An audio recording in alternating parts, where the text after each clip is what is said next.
Mobile ഫോണിലും കമ്പ്യൂട്ടറുകൾക്ക് മുന്നിലും മുഴുകിയിരുന്ന കുട്ടികളുടെ കയ്യിലേക്ക് കളിമണ്ണ് നൽകിയപ്പോൾ വിരിഞ്ഞത് ജീവസുറ്റ ശില്പങ്ങളായിരുന്നു. കളിമണ്ണ് കണ്ട് ആദ്യമൊന്ന് അമ്പരന്നെങ്കിലും പിന്നീട് പതിയെ കളിമണ്ണിൽ തങ്ങളുടെ കരവിരുത് തെളിയിക്കുന്നതിനുള്ള ശ്രമത്തിലേക്ക് മാറി.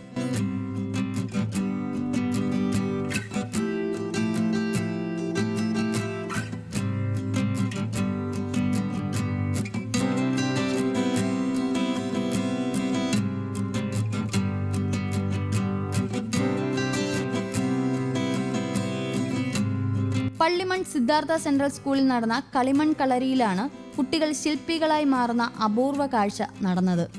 ഞാൻ ഇവിടെ വരുമ്പോൾ എനിക്ക് നല്ല മടിയായിരുന്നു. എനിക്ക് വരണ്ട, എനിക്ക് വീട്ടിൽ തന്നെ ഞാൻ നല്ല വിഷമത്തിൽ ഇങ്ങോട്ട് വന്നതാണ്. അപ്പോൾ ഒരു ചെറിയും ആദ്യത്തെ ദിവസം എന്ന് വെച്ചാൽ നാടകമായിരുന്നു. 2 ദിവസം നാടകം അഭിനയിച്ച് കാണിക്കുന്നതൊക്കെ ആയിരുന്നു. ദെൻ തേർഡ് ഡേ ആയപ്പോഴായിരുന്നു ഈ കളിമൺ കളരി എന്ന് പറഞ്ഞത്. അപ്പോൾ അതാണ് എനിക്ക് ഏറ്റവും മടിയായിരുന്നു. പക്ഷെ ഞാൻ ചെയ്തു തുടങ്ങിയപ്പോൾ ആ ഒരു എക്സ്പീരിയൻസ് എന്ന് വെച്ചാൽ അടിപൊളിയായിരുന്നു. എന്ന് വെച്ചാൽ എല്ലാവർക്കും ഇഷ്ടപ്പെടും. എല്ലാവരും അടിപൊളിയായിട്ട് ഞാൻ ഒട്ടും വിചാരിച്ചില്ല. എനിക്ക് തന്നെ അത്രയും പറ്റുമെന്ന് ഞാൻ ഒട്ടും വിചാരിച്ചില്ല. അടിപൊളി എക്സ്പീരിയൻസ് ആയിരുന്നു.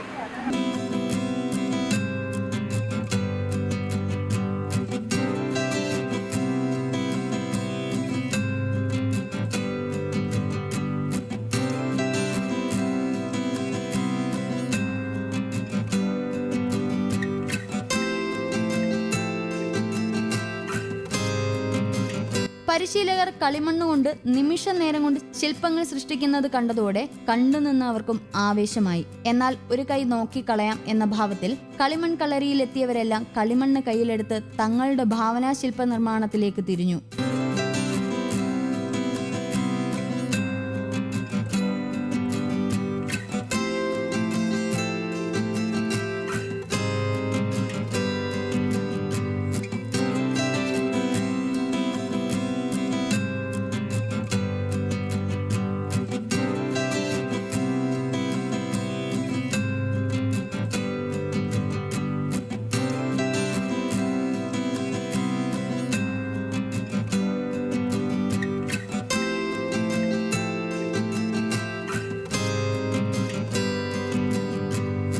നിർദ്ദേശങ്ങളുമായി പരിശീലകരും ഒപ്പം കൂടി. 10 വയസ്സുകാരി മുതൽ 64 വയസ്സുകാരിയായ സതിയമ്മ വരെ കളിമണ്ണിൽ ശില്പമുണ്ടാക്കാൻ മത്സരിച്ചു. ഒടുവിൽ ഓരോരുത്തരും തങ്ങളുടെ ഭാവനയ്ക്കനുസരിച്ച് കുട്ടികളുടെ ഇഷ്ട കാർട്ടൂൺ കഥാപാത്രങ്ങളായ ടെഡി ബിയർ മുതൽ ആഭരണങ്ങൾ വരെ വിരിയിച്ചെടുത്തു. മറ്റു ചിലർ പാത്രങ്ങളും വിവിധ രൂപങ്ങളുമായി ശ്രദ്ധ നേടി. ഇന്നുവരെ ശില്പമുണ്ടാക്കി പരിചയിച്ചിട്ടില്ലാത്തവർ വരെ ശില്പികളായി മാറി. കുട്ടികളുമായി ശില്പനിർമ്മാണത്തിൽ പങ്കെടുത്തപ്പോൾ സന്തോഷം തോന്നിയെന്നും ശില്പകലയോടുള്ള ആഗ്രഹം മൂലമാണ് കളിമൺ കളരിക്ക് എത്തിയതെന്നും സതിയമ്മ പറയുന്നു. എനിക്ക് വലിയ ഇഷ്ടപ്പെട്ട് ഒരുപാട് ഈ കലയെപ്പറ്റി അറിയാൻ വയ്യാത്ത പിള്ളേർ ഇതിനെപ്പറ്റി ഒരുപാട് ചെയ്യുന്നുണ്ട്. ഇപ്പോൾ ഒരു കൊച്ചു പിള്ളേരെല്ലാം ചെയ്യുന്നുണ്ട്. എല്ലാം അന്നേരം അവരുടെ കല ഉണർത്താനായിട്ട് സാർ ചെയ്ത ഒരു നല്ല കാര്യം തന്നെയാണെന്ന് എൻ്റെ അഭിപ്രായം.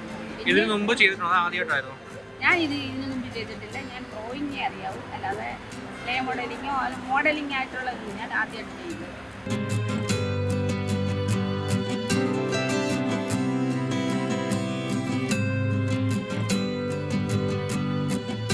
കുട്ടികൾക്കും മുതിർന്നവർക്കും സർഗാത്മക പരിശീലനം നൽകുന്നതിന് വേണ്ടിയാണ് കളിമൺ കളരി സംഘടിപ്പിച്ചതെന്ന് അധികൃതർ പറഞ്ഞു. കളിമൺ ശില്പനിർമ്മാണം നടത്തുന്ന കോഴിക്കോട് നിന്നുള്ള കുമാരന്മാരും എത്തിയിരുന്നു. ക്ലേ മോഡലിംഗ് ആണ് നാളത്തെ വരുമാനമെന്ന തിരിച്ചറിവ് കുട്ടികൾക്കുണ്ടാക്കിയെടുക്കാൻ സാധിച്ചതായും സ്കൂൾ അധികൃതർ പറഞ്ഞു.